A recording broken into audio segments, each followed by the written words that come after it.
بسم الله الرحمن الرحيم.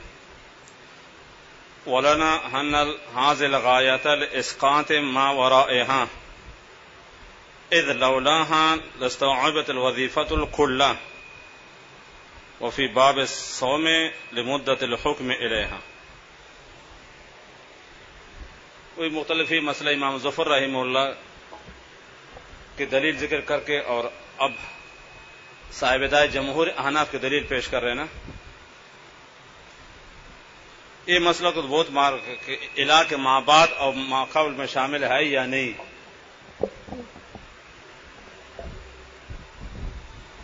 یہ بہت مشکل مسئلہ ہے. تو اس اشتباہ کی بنا پر امام ظفر رحمہ اللہ نے فرمایا نا کہ غائب مغائب میں شامل نہیں ہے، اور مزید انہیں قیاس کر کے آگے فرمایا کہ وَأَتِمُّوا الصَّوْمَ إِلَى اللَّيْلِ والی آیت پیش کر دیں. جیسے وہاں رات شامل نہیں تو یہاں بھی ہاتھ کا یہ اگلا حصہ شامل نہیں، جس کونے بھی شامل نہیں، ٹخنے بھی شامل نہیں. تو اب صاحب ہدایت جمہور احناف کی دلیل پیش کر رہے ہیں. حاصل اس کا یہ ہے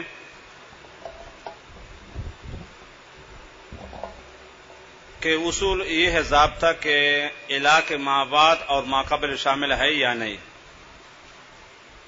محشین و شارحین نے جو بیان کر دو مشکل انداز ہے، آپ کے بس سے باہر ہے.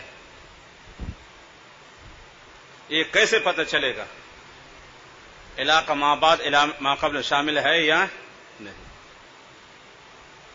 کہ وہی آ جائے گی، کہیں الہام ہوگا. شارحین نے خاص حافظینی اور عنایہ تمام شارح جو انداز ہے وہ تو بہت مشکل انداز ہے. عام فام انداز اتنا یاد رکھے اگر الہ کا ما بعد ما قبل کے جنس میں سے ہے، ما بعد ما قبل کے جنس میں سے ہے تو پھر اس میں شامل ہے غائب مغائب. اور اگر الہ کا ما بعد ما قبل جنس میں سے نہیں ہے تو پھر شامل ہے نہیں. اتنا یاد رکھنا، یہ آسان الفاظ ہے. محشی کے الفاظ اپنے نہیں بزوئی جو عام طور پر شارحین ایک دوسرے نقش قدم پر چلتے رہتے ہیں، تو انداز مشکل ہے. اور اسی کو غایت و اسقاط اور غایت و اثبات کہتے ہیں. جب ما قبل ما بعد کے جنس میں سے ہو اس کے غایت اسقاط، اور ما بعد ما قبل کے جنس میں سے نہ ہو اس کے غایت اثبات. بڑا صحیح ہے، سمجھے؟ اور اصول تو یہ ہے جب الہ کا ما بعد ما قبل کی جنس میں سے ہو تو پھر غائب ما بعد ما قبل میں شامل ہے غائب، اور جنس میں سے نہ ہو تو پھر شامل ہے نہیں. اب سوم الگ ہے، لیل الگ ہے، نہار الگ ہے، لیل الگ ہے، لیکن یہ جنس میں سے ہاتھ پورے ہے نا. تو اصول میں تو سب شامل ہے. آگے پھر کیا ہے الہ لایا ماورا اسقاط کے لیے کہ صرف یہاں تک کہ آگے نہیں ہے، ورنہ اب اس میں شامل ہے. یاد رکھ جنس ایک ہی ہے.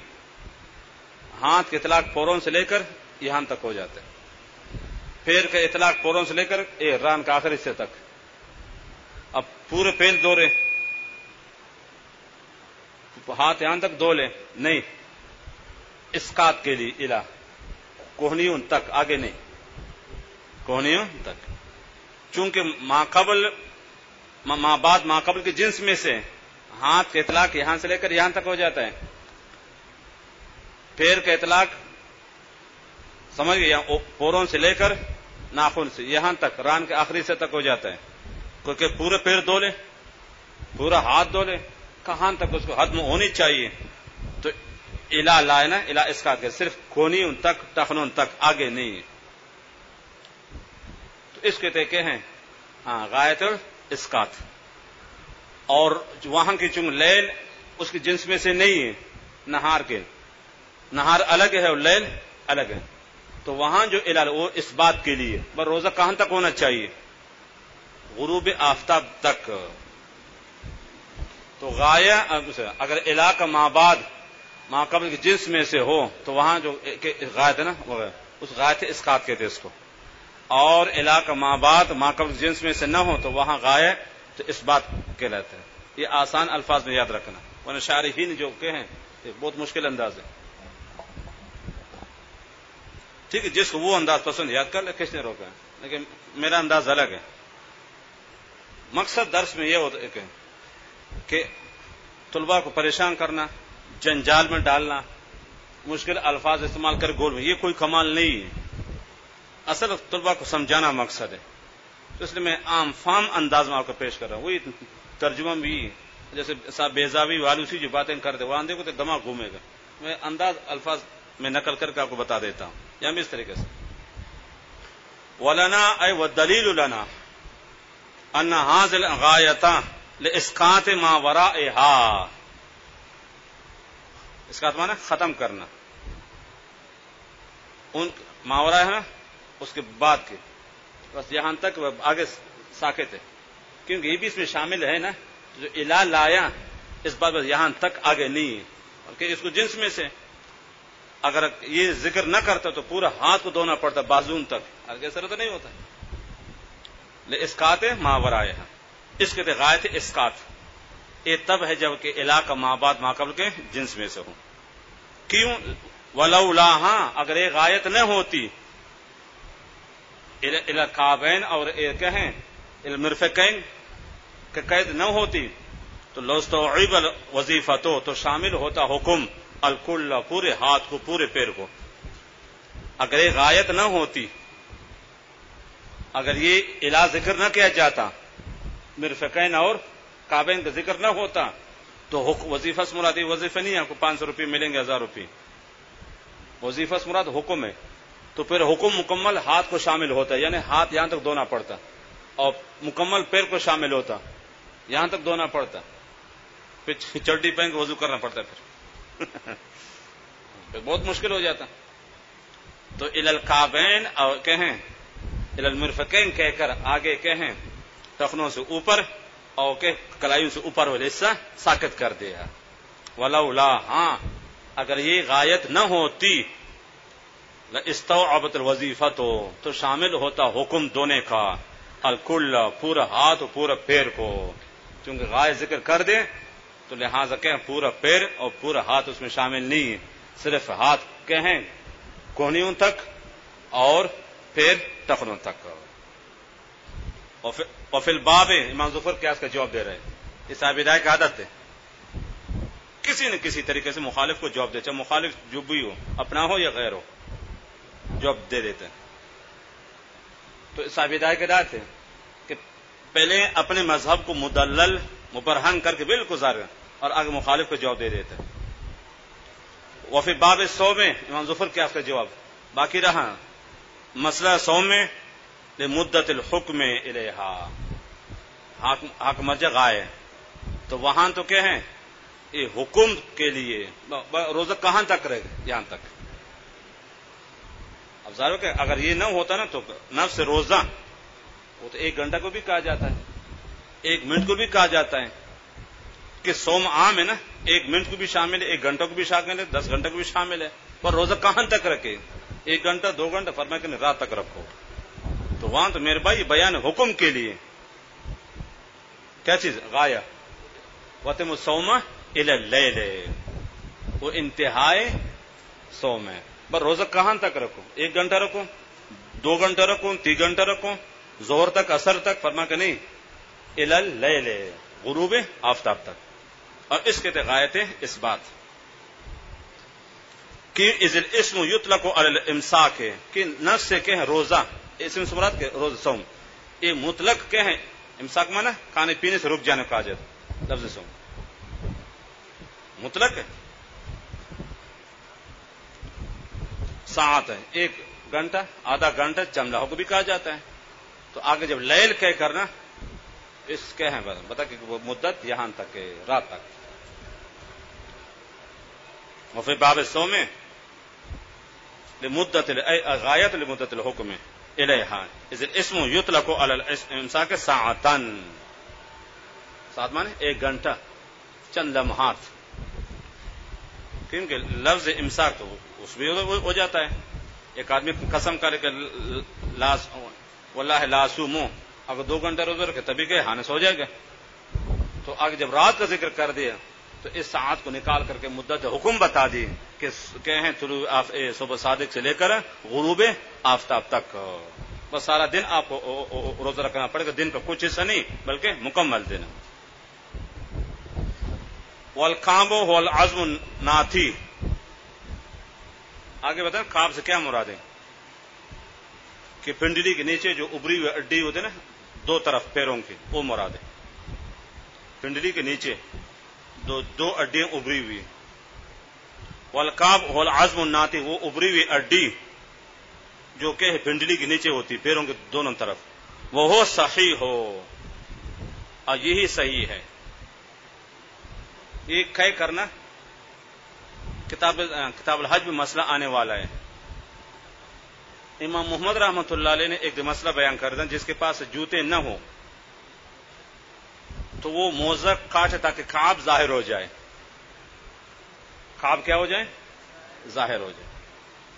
اب سننے والا تو حضرت ہشام جو امام محمد کے شاگرد ہے، ہشام، تو امام محمد نے حج کے موقع پر یہ مسئلہ بیان کر دے جس کے جوتے اور چپل نہ ہونا تو وہ پیر کا اگلا حصہ نا جو پنڈلی کے نیچے اگلا حصہ جو ابری ہوئی اڈی ہوتی ہے وہاں سے کیا کر موزہ کاٹے تاکہ ابری اڈی ظاہر ہو جائے. یہ حج کے موقع پر ہے. اب سننے والا شاگرد ہے حضرت ہشام، اس نے یہی مسئلہ آگے بیان کر دیا. اسے یہ سمجھ کعب سے کیا مراد ہے؟ ٹخنے مراد ہے. تو امام محمد کچھ اور بیان کر دے اور شاگرد کچھ اور بیان کر دے. تو وہ صحیح کہہ کر اس قول کو نہ کر کے کس کا؟ ہشام کا، کہ کعب سے مراد کے پیر کا اگلا حصہ ہے. تو ٹھیک مراد ہے لیکن وہ حج کے موقع پر ہے. اور ہشام جو شاگرد ہے امام محمد رحمۃ اللہ علیہ کا، اس کے سماع میں سننے میں غلطی ہو گئی. امام محمد نے تو حج کے موقع پر بیان کر دیا تھا جس کے چپل اور جوتے نہ ہو پیر کے جو کہ اگلا حصہ نا یہ اڈی ابری ہوئی پیر کے جو اگلا حصہ نا ابری ہوئی اڈی ہے، اس کو کس ظاہر ہونے دے، موزے وغیرہ کاٹے. اب ہشام جو سننے والا شاگرد ہے اس نے کہ یہ حکم آگے طہارت میں بھی بیان کر دیں. اسے یہ سمجھا کہ شاید یہاں کعب سے مراد کہ ٹخنے نہیں بلکہ پیر کے جو کہ اگلی اڈی نا ابری ہوئی وہ مراد ہے. تو فرمایا اس طرح نہیں ہے، سننے میں غلطی ہو گئی. یہاں کعب سے مراد پیر کے پنڈلی کے نیچے 2 ابری ہوئی اڈی یہ مراد ہے. اگلا حصے میں جو اڈی ہو تو وہ مراد نہیں ہے. وہ کہ سننے میں غلطی ہو گئی. پھر وہی منچے میں گو دمورچے میں سازت. امام محمد کچھ اور بیان کر رہے تھے، شاگرد نے کچھ اور سنا، آگے بتا دے، اس طرح غلطی ہو گئی. تو صاحب دائے وہ صحیح کہہ کر ہشام کے قول کو رد کر دے. یہاں کعب سے پیر کا اگلے حصے میں جو اڈی ہے نا، جو عام طور حج کے موقع پر کہیں جس کے پاس چپل وغیرہ اس کو ظاہر کیا جائے تو وہ اڈی مراد نہیں بلکہ جو پنڈلی کے نیچے دونوں طرف پیر کی جو ابری اڈی ہوتی ہے اس کو اردو میں ٹخنے کہتے ہیں، وہ اڈی مراد ہے، اگلا حصہ مراد نہیں ہے. وہ ہشام کے سننے میں غلطی ہو گئی. امام محمد حج کے موقع پر بتا دیا تھا اور اس نے کتاب الطہارت میں لے کر اس کو ذکر کر دیا. اسے یہ سمجھ شاید یہاں کعب سے پیر کا اگلا حصہ مراد ہے، حالانکہ وہ نہیں بلکہ پنڈلی کے نیچے 2 ابری ہوئی اڈی نا یہی مراد ہے. تو ہشام قول کو رد کر دے. تو اصل بات ہے کہ وہاں شاگرد سے غلطی کو سننے میں انسان ہو جاتے ہیں. امام محمد کچھ اور بیان کر دے، شاگرد کچھ اور سنا. وہ تو حج کے موقع پر ہے، جس کے پاس چپل جوتے نہ ہو اور موزے پہنے تو کیا کریں؟ تو پیر کے جو سامنا والا حصہ ہے نا اڈی ابری ہوئی ہے اس موزے کاٹے تاکہ وہ اڈی ظاہر ہو جائے، اسی کعب کہتے ہیں.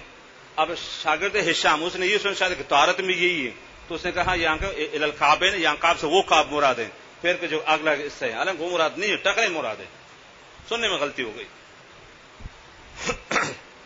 ومنہ القاعب، وہ اس کعب سے نا قاعب بھی، قاعب مانا وہ نوجوان دوشیزہ لڑکی چاہتی ہیں ابری ہوئی ہو. جب عمر بلوغ لڑکی پہنچ جاتی مراہقہ ہو جاتی ہے تو علامات بلوغ ظاہر ہو جاتے تو اس کے چاہتے ابر نہیں لگتی. اور اسی سے کعبہ بھی ہے، کعبہ کائنات میں سب سے پہلی تعمیر ہے نا دنیا میں، سب سے پہلی تعمیر، وہ بھی کہ عمارت زمین سے بلند ہے، اس کو کیا کہتے ہیں؟ کعبہ کہتے ہیں. ومنہ القاعب. قال امام قدوری فرماتے والمفروض فرض حصہ فی مسح الراس مقدار الناسیہ، ناسیہ اور جبہہ میں فرق ہے. جبہہ کہتے ہیں پیشانی، وہ یہاں سے لے کر یہ بالوں کو اگلی جگہ لے کر یہ آنکھوں تک، یہ بیچ والے اس کو کیا کہتے ہیں؟ جبہا. ناسیہ کہتے ہیں بالوں سے لے کر کھوپڑی تک بیچ والے حصہ. اس کو اردو میں کوئی ترجمہ نہیں ہے. عربی میں ناسک، اردو میں کوئی ترجمہ ہے نہیں اس کے. پیشانی سے ترجمہ نہیں کر سکتے. پیشانی جبہا یاد رکھو، وہ یہاں اس والے حصے کو جس کو انسان سدھے میں رکھتا ہے. سدھے کی کیا تعریف ہے؟ وضع الجبہۃ علی الارض. تو کہ یہ رکھتے تو یہ رکھتے ہو سدھے میں. تو پھر جبہا الگ چیز ہے، ناسیہ اس کا ترجمہ پیشانی سے نہیں کر سکتے ہو. ناسیہ کہتے ہیں یہاں سے لے کر ایک کھوپڑی تک، یہ درمیانہ حصہ، سر کا اگلا حصہ. اس کو اردو میں کیا کہتے ہیں؟ اردو تو ہم بتا سکتے ہیں سوائے سر کا اگلا حصہ، بس. اردو میں ترجمہ نہیں ہے اس کا. پیشانی سے ترجمہ، پیشانی کہتے ہیں حصے کو، اس کو عربی میں کہتے ہیں جبہا.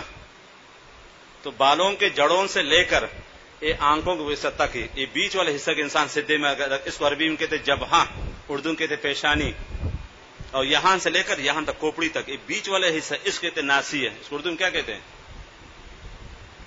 تو ہے اردو بولنے والا نہیں ہے تو کہاں سے لاؤ گے؟ اردو میں سے کوئی ترجمہ نہیں، بس سر کا اگلا حصہ مقدار ناسیہ. پیشانی نہیں کر سکتے، پیشانی الگ ہے. عام طور پر اردو مترجم کے پیشانی، پیشانی اس کے تو خدا کے بندے. ناسیہ کے عربی میں اس جگہ بالوں سے لے کر جڑ گئے کھوپڑی کے حصہ، یہ بیچ والا حصہ، اس کو کیا کہتے ہیں؟ ناسیہ عربی میں. اور آگے کھوپڑی آتی ہے، اس کو کہتے ہیں ہامہ. تو اتنے مقدار میں فرض ہے، یہاں سے لے کر ویسے اتنے مقدار میں. آگے یہ متعین نہیں ہے یہاں سے کرو، دائیں سے کرو، بائیں سے کرو، سر پہ کہیں سے مسا ہو جائے گا. مقدار بتا رہے یار، مقدار ناسیہ. سر کو جو اگلا حصہ ہے نا، یہاں سے لے کر بالوں کے جڑ سے لے کر یہ کھوپڑی تک، یہ بیچ والا حصہ، اس کے ناسیہ اتنی مقدار میں. یہی چاہے اگلا حصہ ہو، دائیں طرف ہو، بائیں طرف ہو، یا گدی کی طرف سے ہو، سب جائز ہے. ایک آدمی ادھر سے مسا کرے تب بھی صحیح، یا ادھر سے مسا کرے تب بھی صحیح، یا ادھر سے تھوڑا سا مسا کرے تب بھی صحیح. مسا ہو لیکن مقدار اتنی ہونی چاہیے.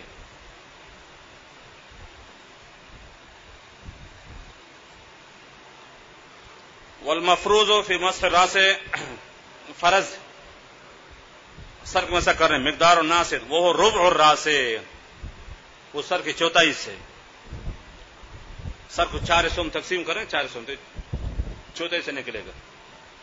ادھر سے ایک حصہ، ادھر سے تو تقسیم کرے سر کو تو ایک چوتھائی سے بنتا ہے. لما روى المغیرہ، تو یہ جب بھی آگا نا، وہ دلیل لما صاحب ادا کی عادت ہے نا، حدیث نقل کرتے ہیں. لما اے وہ دلیل کیا ہے؟ لما روى المغیرہ بن شعبہ اور رضی اللہ تعالی عنہ ان نبی صلی اللہ علیہ وسلم اتا سباتۃ قوم. سباتہ جانتے ہو؟ کچرے وغیرہ لوگ پھینکتے رہتے، کوڑا کرکٹ کی جگہ کچرے پھینکتے لوگ، اس کے سباتہ. تو اکثر دیہاتوں میں دیکھو جو کچرے دور جا کے ایک جگہ پھینکتے، اس کے تو سباتہ عربی میں. وہاں تشریف لائے، فبالا اپنے پیشاب فرمائے. آگے وتوضأ، یہ 2 حدیث ہے، صاحب نے دونوں کو ملا کے ایک کر دیا، الگ الگ حدیث ہے. ایک مغیرہ کی اور دوسری حدیث حضرت حذیفہ کی. اتا سباتۃ قوم فبالا، یہ ایک حدیث ہے، راوی الگ ہے. اور آگے وتوضأ ومسح علی الناس، یہ الگ حدیث ہے، راوی بھی الگ ہے، حدیث بھی الگ. اور صاحبان دونوں کے ایک ملا کر، اس طرح نہیں ہے، الگ الگ حدیث ہے. وتوضأ وضو فرمائے، ومسح علی ناصیۃ، اپنے سر کا اگلا حصہ مسح فرمائے. یہ نہیں کہ پیشانی مسح کر دیں. اگر پیشانی کرو گے ترجمہ تو مسح اس طرح ہوگا پھر نا، یہ مسح کرو گے مسح یہاں سے نا، آگے پیشانی سے کہتے ہیں سر کا اگلا حصہ. ناسک اردو میں ترجمہ نہیں بنتا. اب اردو ایسی زبان میں نا بے سر و پیر والی.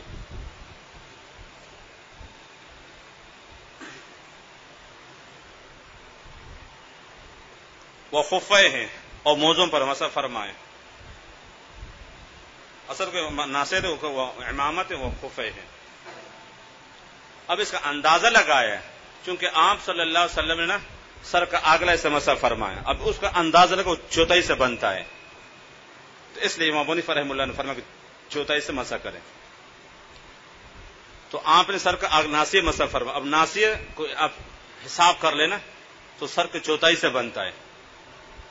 تو اس یہ پتہ چلتا ہے کہ ہر سر کے چوتھائی سے مسح کرنا کیا ہے؟ فرض ہے. والکتاب مجمل، صاحب ہدایت فرماتے نا کتاب مجمل ہے، کتاب سے مراد آیت ہے. وامسحوا برؤوسکم، کتنے مسح کرو؟ یہ تو نہیں ہے پورا مسح کرو، چوتھائی سے مسح کرو، ایک سے مسح کرو، کتنے مسح کرو؟ آیات مجمل ہے، کتاب سے مراد آیت ہے، کل بور کر مراد جز ہے. فَأُلْتُحِقَا، فعال ہے وہ ضمیر حدیث طرف راجع ہے، بس حدیث مل گئی بیانن بیان بھی، کس کے ساتھ؟ کتاب کے ساتھ، آیت کے ساتھ. ذات آیت مجمل ہے، اب جس ذات پر آیت نازل ہو اس کا عمل کو دیکھا جائے کہ آپ کا عمل کیا چیز ہے. آیت اتری ہے آپ صلی اللہ علیہ وسلم پر، دیکھا آپ کا عمل کیا ہے، تو ایک مغیرہ کی روایت ہے سر کا آگے ایک چوتھائی سے، اس سے تو سر کا چوتھائی سے کہ وامسحوا برؤوسکم، بات تبعیضی ہے، بات تبعیضی ہے، کچھ حصہ اور کچھ چوتھائی حصہ ہے. آیت مجمل ہے، بات تبعیضی ہے. فَأُلْتُحِقَا بیانن، یہ بیان تمیز بنے گلتے حق سے، اور فاعل اس کا نائب فاعل ہو ضمیر حدیث طرف راجع ہے. ابھی ہیک مرجع کتاب ہے، مراد آیت ہے. تو یہ حدیث بیان ہوگی کس کے لیے؟ آیات کے لیے، کہ جس شخص پر آیت نازل ہوگی اس کا عمل کیا ہے، عمل کسل کا اگلا سے چوتھائی سے ہے. تو اس سے پتہ چلا کہ وامسحوا برؤوسکم، یہ بات تبعیضی ہے، مراد چوتھائی سے ہے. وَهُوَ حُجَّةٌ، وَهُوَ یہ مرجع کون ہے؟ یہ حدیث ہے، یہ حدیث. حجۃ علی الشافعی، امام شافعی یاد رکھیں، نام اس کو محمد بن ادریس ہے، کیونکہ شافعی سے مشہور ہے، نام اس کو محمد بن ادریس. 204 وفات پائے، 200 نام اس کا محمد بن ادریس اور شافعی سے مشہور ہے. 204 ہجری وفات کے، بار بار نام آئے ہر دو صفحہ کے بعد امام شافعی محمد بن ادریس ہے. جس امام ابو حنیفہ کے نام کیا ہیں؟ نعمان بن ثابت ہے، نعمان بن ثابت. یہ حدیث حجت امام شافعی یاد رکھنا، جہاں لفظ علا آئے گا اس کے خلاف ہے، جہاں لفظ لام آئے گا اس کے حق ہے. وَلَهُ وَلَا نہ، اس طریقے سے جہاں لفظ لام آئے گا نا یعنی اس کی اس کے حق میں، جہاں لفظ علا اس کے خلاف. جسے شہادت میں نا فشہد لہو اس کے حق میں گواہی دے دی، اور شہید علیہ اس کے خلاف گواہی دے دی. فقضا لہو اس کے حق میں فیصلہ کر دیا، فقضا علیہ اس کے خلاف فیصلہ کر لے. ہاں، قضا شہادت اور ان کی صلہ میں جب لفظ لام آ جائے اس کے حق میں فیصلہ وغیرہ مراد ہے گواہی دینا. جب ان کی صلہ میں علا آ جائے ان کے خلاف ہے. تو امام شافعی کے خلاف دلیل ہے کس میں؟ فی تقدیر بثلاثۃ اشعار، 3 بالوں میں. امام شافعی کا مرجو مذہب ہے. امام شافعی کا اصل مذہب یاد رکھنا، بغیر مقدار کے جتنے مسح کر مرضی تمہاری ہے. امام شافعی کے قول ہے، ان کا مذہب نہیں ہے. امام شافعی کا جو اصل مذہب ہے بغیر مقدار کے جتنے چاہو مسح کرو، پورے سر مسح کرو، جتنے مسح کرو، کوئی متعین نہیں ہے. یہ 3 بالوں کا ایک قول امام شافعی کا، ان کا مذہب نہیں ہے. تو صحیح مذہب امام شافعی کا جو ان کے تصانیف میں ہے وہ مطلق ہے، سر کا جتنا سچا مسح کرو، ایک بال ہو، 2 3 جتنے بھی ہو، پورے سر مسح کرو، ایک جو فرق خاص مقدار متعین نہیں ہے. صحیح قول کے مطابق شافعی، ایک قول ہے شافعی کا. وعلی مالک بن انس امام دار الہجرہ، یہ 100 کے ہیں 89 میں انتقال کر گئے، 179 میں، 179 ایک کم 80 میں، 94 میں پیدائش ہے. یہ ائمہ میں سب سے معمر ہے. مالک بن انس امام دار الہجرہ، 179 میں وفات پائے، ایک کم 80 100. 179 امام مالک بن انس امام الدار الحجرہ، امام مالک کے خلاف فی اشتراط الاستیعاب، استیمانہ پورے سر کو مسح کرنا. احناف کے نزدیک یاد رکھنا چاہے مرد ہو یا عورت ہو، چوتھائی حصہ فرض اور پورے مسح کرنا سنت.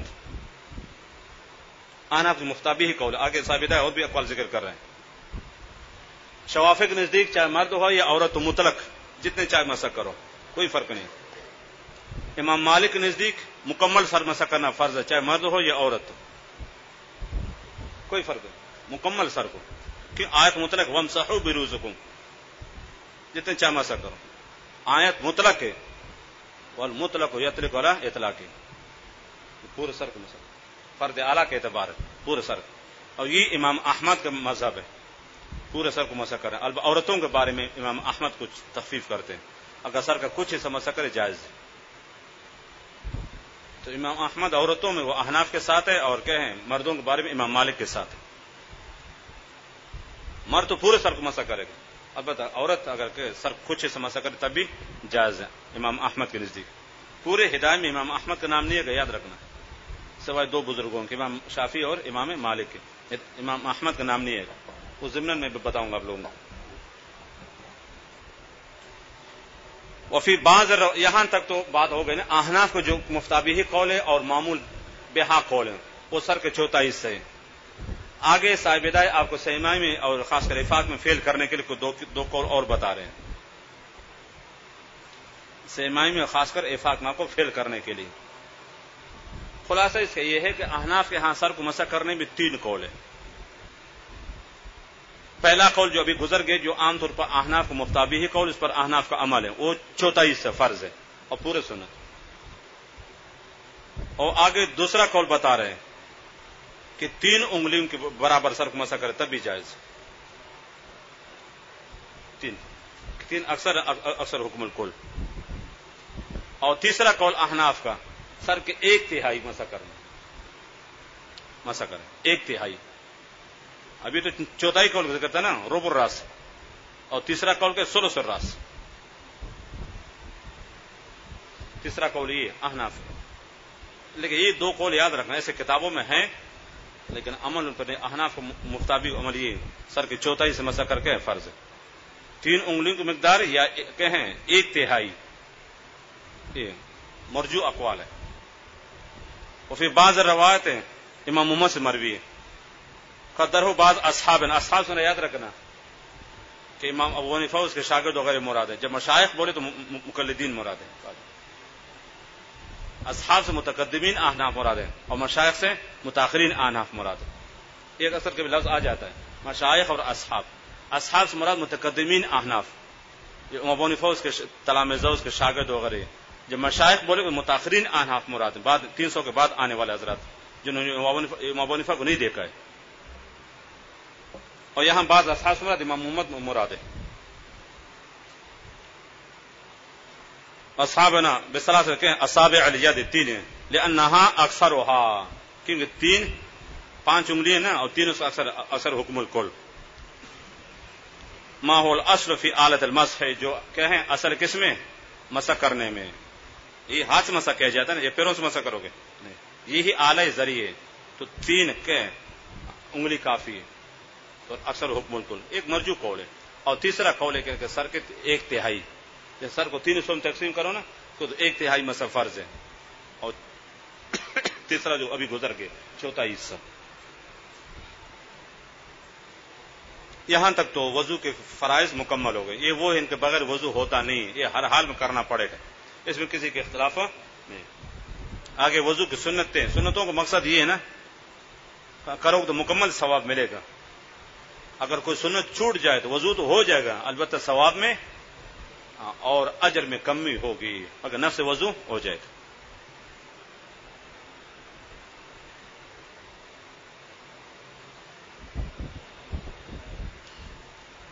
قال امام قدر سنن، یہ سنت کی جمع ہے. سنت لغت میں کہتے طریقت کو، طریقہ راستے کہتے. اور عام تعریف ہوئی جو فقہا نے کہا نا، ما واظب علیہ النبی صلی اللہ علیہ وسلم بترکها احیانا،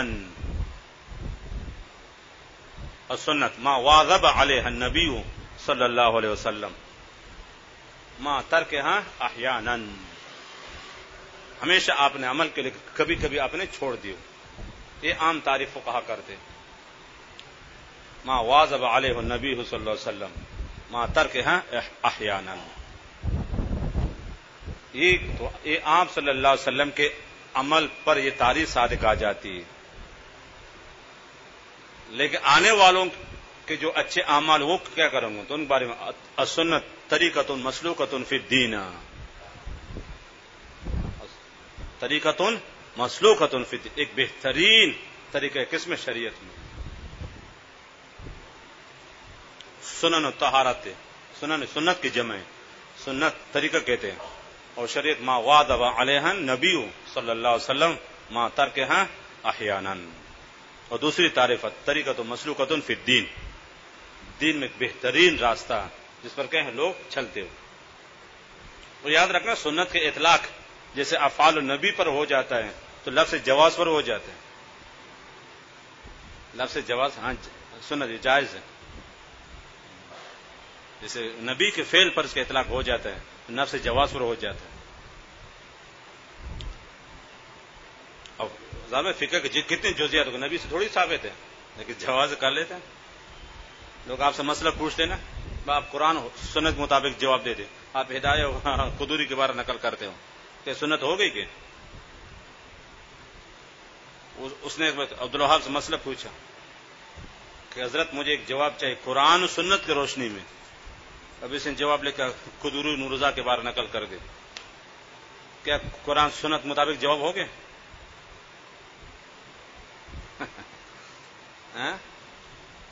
وہ سنت منزل ہے اور یہ سنت مؤول ہے، ایک ہی چیز ہے.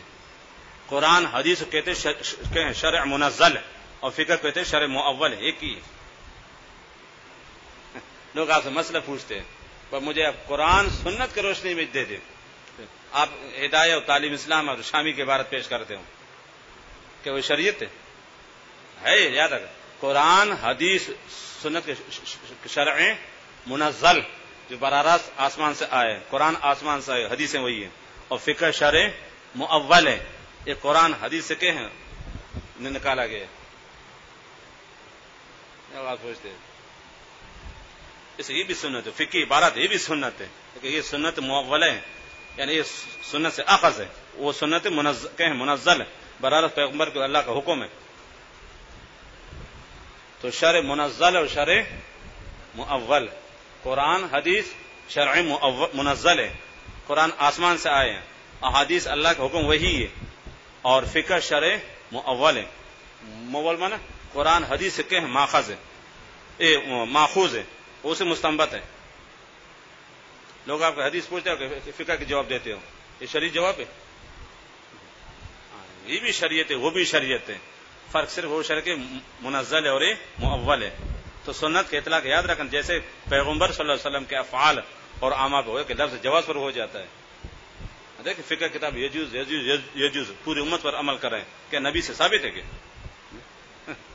مار المؤمنون حسنا فهو عند الله حسن؟ ابن مسعود کا قول ہے مار المؤمنون حسنا، جس چیز کو مسلمان اچھی سمجھے فهو عند الله حسن، اللہ کے ہاں چیز اچھی ہوگی. مار المؤمنون قبیحا، جس کو مسلمان غلط سمجھے فهو عند الله قبیح. یہ تو آپ کو روب جاننے کی باتیں کر رہا ہوں، مجھے خود آتا کچھ بھی نہیں. یہ بھی اللہ کا لاکھ شکر ہے کہ سوال نہیں کرتا ہے، سب بس لمبے بوجھ بیٹھے ہوئے. آپ علمی روب اتنے پسینے چھوٹ جاتے بالکل.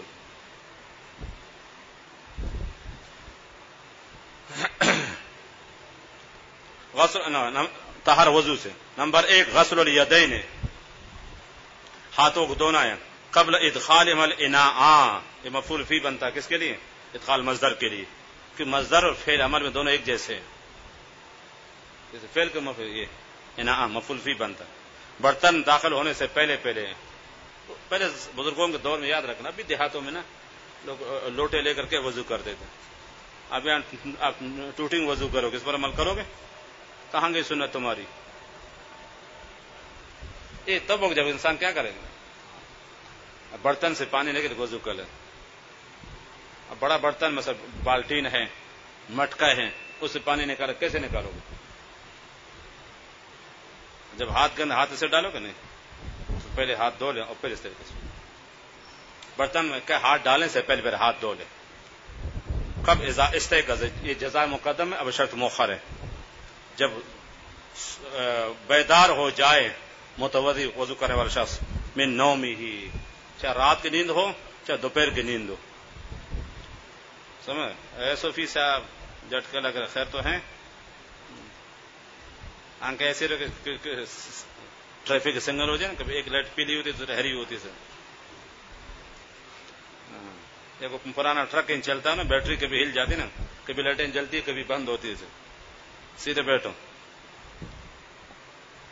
تو برتن میں ایک قید یاد رکھنا اتفاقی ہے، اگر انسان نہ سوتا ہو ایسے بھی ہو کہ کیا کر ہاتھ دھو لے، پہلے نہ ڈالے. بالخصوص رات کو پتہ نہیں چلتا انسان کو نا، اور گرمی کا موسم ہو بغیر استنجا کے سو جائے پھر کیسے. اذا کب یہ جزا مقدم تھی، اب شرط مؤخر. کب اذا استيقظ متوضئ من نومه، کیوں؟ لقوله اي والدليل لقول علیہ السلام اذا استيقظ احدكم من منامه. منام نوم کا مصدر میمی ہے. نوم عام یاد رکھنا، چاہے رات کا سونا ہو یا دوپہر کا قیلولہ ہو. 5-6 گھنٹہ سو چکا ہو یا 1-2 گھنٹہ سو چکا، فرق نہیں.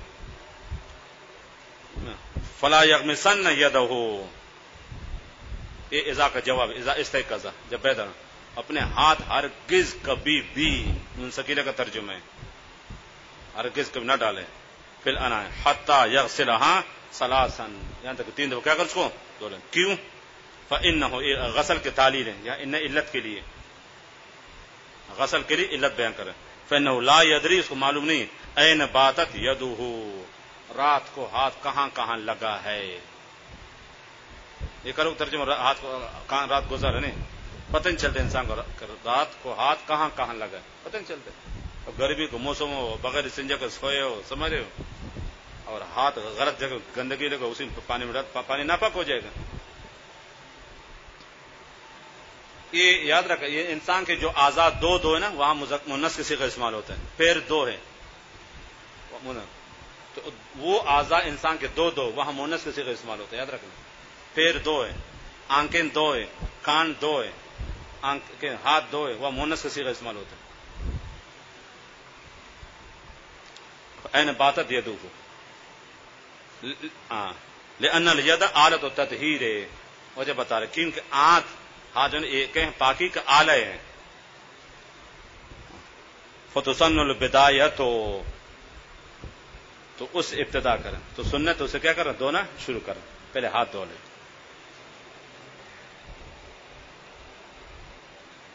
بتنظیفها، وهو الغسل، دھونا اس کو الى الرسغ، کلائی تک، کلائی شامل اس میں. کیوں؟ لوقول کفایت بھی، یہ کافی ہے. پھر تنظیف کس میں؟ پاکی میں. برتن ڈال پورا ہاتھ تھوڑی ڈالے گا نا، یہاں تک جتنے مقدار کی ضرورت پڑے گی نا، جتنی مقدار کافی ہوگی اس کو پہلے دھو لے. تو پہلی سنت نا ہاتھوں کو دھونا. ایک قید اتفاقی یاد رکھنا، اگر نیند سے بیدار نہ، ایسے بھی سنت طریقے کیا کریں، پہلے 3 دفعہ ہاتھ دھو لے، چاہے برتن میں ڈالے یا نہ ڈالے. جیسے آپ وضو کریں گے تو نل لگے ہوئے نا، ٹوٹیاں لگی ہوئی ہیں، تو ابھی حکم یہی ہے آپ ٹوٹی کو پہلے ہاتھ 3 دفعہ دھو لے. پھر یہ نوم کے قید اتفاقی ہے، احترازی نہیں ہے. اگر نیند نہ ہو تب بھی کہ ہاتھ دھونا ہے. اب بیدار ہو، ہاتھ صاف ہے، لیکن پھر وضو کرو 3 دفعہ دھو. نوم کے قید اتفاقی ہے.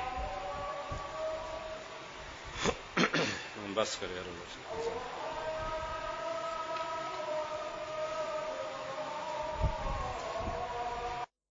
پھر بیٹھ کر صحیح جائز ہے، البتہ کہ بغیر عذر کے بیٹھ کر نفل پڑھے تو آدھا ثواب ملے گا، اور مکمل کھڑے کو مکمل ملے گا. یہ تب جب عذر نہ ہو، بغیر عذر کے نوافل بیٹھ کر پڑھنا جائز، لیکن ثواب میں کمی ہوگی.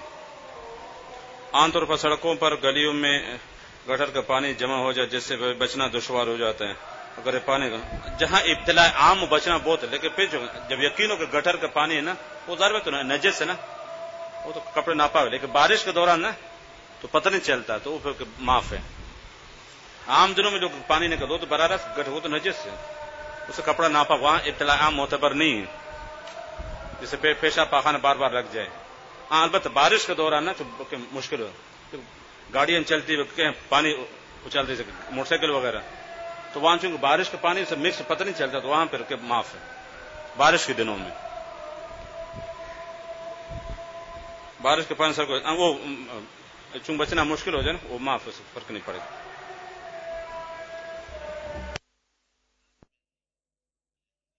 پہلے دائیں ہاتھ میں دو لے، اس سے نکال دائیں ہاتھ بائیں پر دو لے.